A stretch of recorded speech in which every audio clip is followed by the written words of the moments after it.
안녕하십니까, 하석유입니다.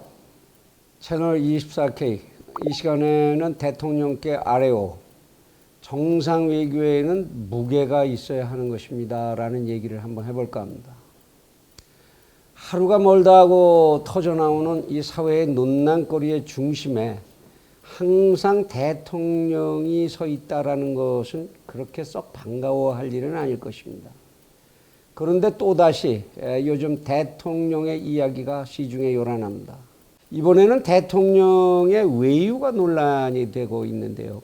취임 2년 만에 19번이나 외유를 나가는 것이 도대체 말이 되느냐라든지, 왜 꼭 가면 그 나라의 유명 관광지를 끼워가지고 꼭 가야 하느냐, 그렇게 국비로 유람하듯이 하는 이유가 뭐냐, 그러면서 또한 아무 실적도 없지 않느냐라는 공격이 나오고 있는데 반해서 청와대 측에서는 이미 오래전에 국가 간의 약속이 된 외교적 약속을 이행하고 있는 중일 뿐이다. 그리고 또한 대한민국의 위상이 워낙 높아져서 세계 각국에서 자기네 나라를 찾아달라는 초청이 답지하고 있는 걸 우리도 소화하기가 어려울 지경이다.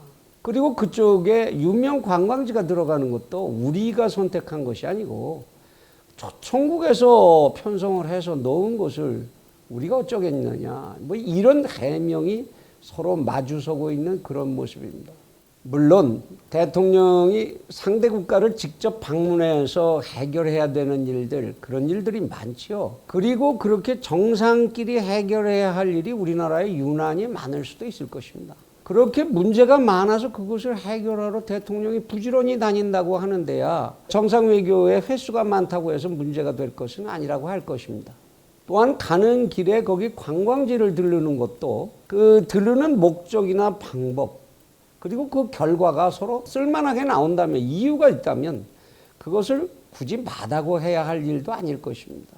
또한 대통령에 대해서 전 세계 각국에서 대한민국 대통령이 우리나라를 꼭 찾아와 줬으면 좋겠다라는 초청이 답지하고 있다는 데에야 그런 사실을 즐거워하지 않고 마다고 할 국민도 있을 수 없을 것입니다.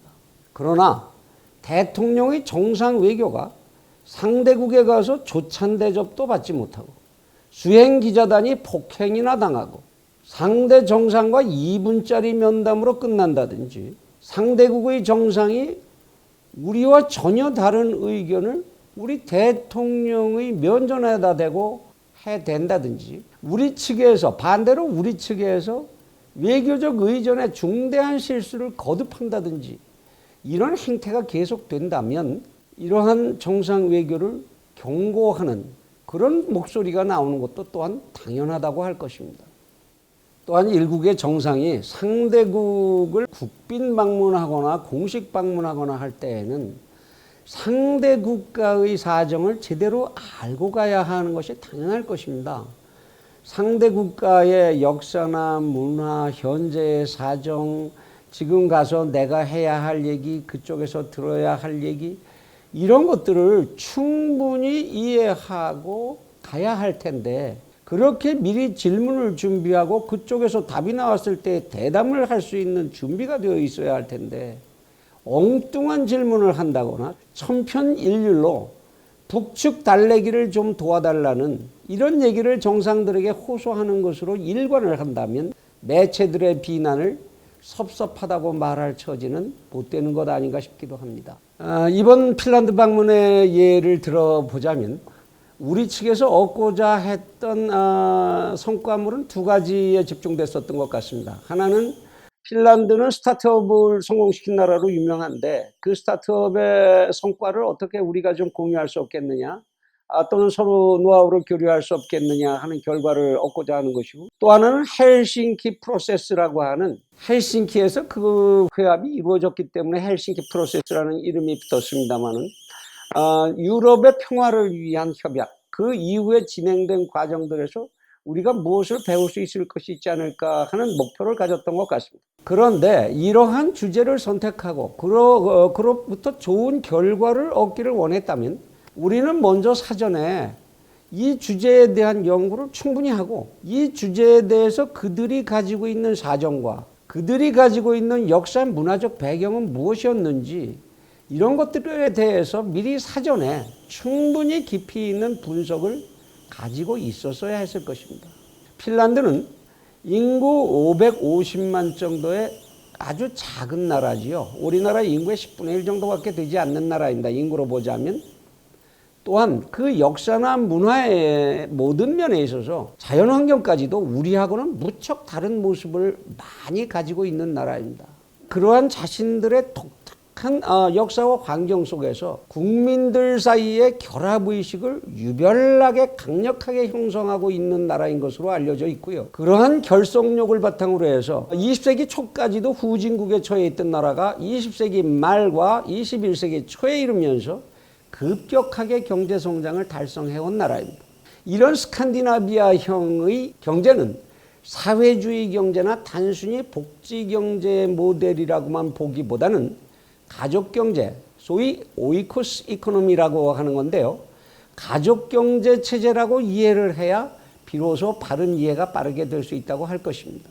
따라서 노키아와 같은 국제적인 거대 기업도 전 국민들의 철저한 지원 위에 국가적 지원 위에서 성립하고 성장해온 기업이고 그 기업 또한 국민에게 봉사해야 한다는 경영정신으로 일관해왔던 것이 세계에 널리 알려져 있는 사실입니다. 노키아가 한때 기술 경쟁에서 뒤떨어지는 바람에 어려움에 처했을 때에도 전 국가적, 전 국민적으로 그 어려움을 극복하기 위해서 노력해왔고 노키아도 자신들이 그동안에 쌓아놓았던 노하우를 스타트업에 배분하고 지원하면서 상생의 노력을 하고 있다는 것이 전 세계에 널리, 경영계에 널리 알려진 사실입니다.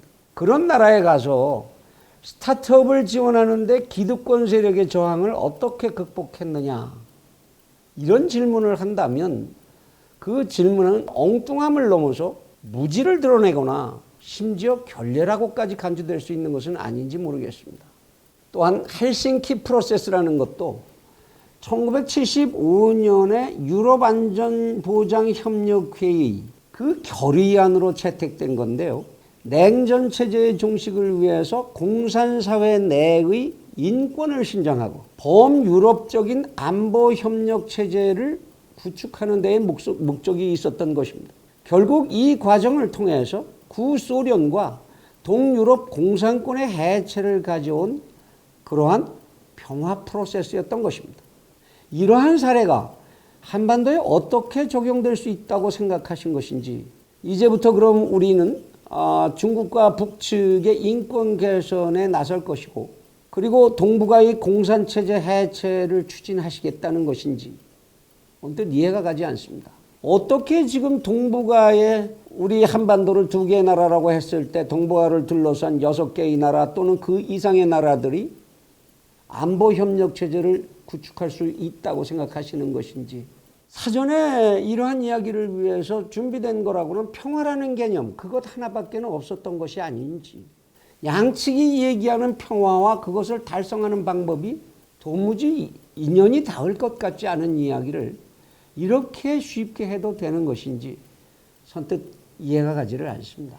정상이 진행하는 외교는 외교부 장관을 비롯한 각급 공무원들, 대사 또는 현지에 있는 각급 기관들 이들의 치열한 활동이 있고 난 뒤에 정상이 나서지 않으면 찍을 수 없는 활용 점정을 하기 위해서 옮기는 무거운 발걸음이어야 할 것입니다. 정상의 행보가 언제나 매스컴의 온갖 포커스를 받고 그리고 국민들이 그것을 주목하는 이유는 정상이 나섰을 때에는 그만한 커다란 무언가 국익이 얻어질 것을 기대하기 때문일 것입니다. 대통령께서는 그리고 언제나 이러한 행보를 반대하는 입장에 있는 그런 의견을 가진 국민들까지도 설득할 수 있을 만한 그런 결과물을 가지고 국민들을 설득하려는 자세를 가지셔야 할 것입니다. 그리고 그러한 결과물은 오래고 그리고 깊이 있는 노력 그것이 없이는 얻어지는 것이 아니라는 것 삼척동자도 아는 사실일 것입니다. 일국의 국가의 원수로서 그 발걸음을 세계가 주목하는 묵직함으로 관리해 주시기를 삼가 엎드려 아뢰옵니다. 감사합니다.